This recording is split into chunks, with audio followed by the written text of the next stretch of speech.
Esther 4. When Mordecai learned about all that had been done, he tore his clothes, put on burlap and ashes, and went out into the city, crying a loud and bitter wail.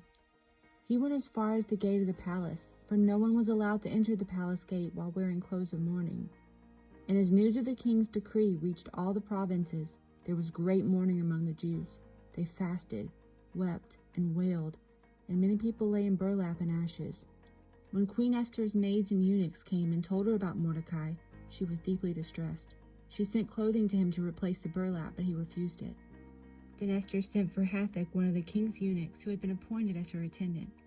She ordered him to go to Mordecai and find out what was troubling him and why he was in mourning. So Hathach went out to Mordecai in the square in front of the palace gate. Mordecai told him the whole story, including the exact amount of money Haman had promised to pay into the royal treasury for the destruction of the Jews.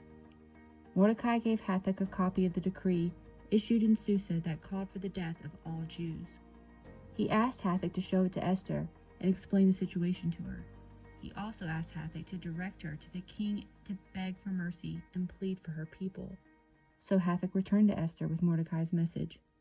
Then Esther told Hathach to go back and relay this message to Mordecai.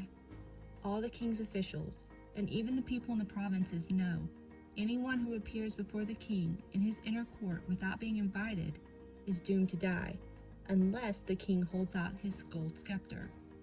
And the king has not called me to come to him for 30 days. So Hathach gave Esther's message to Mordecai.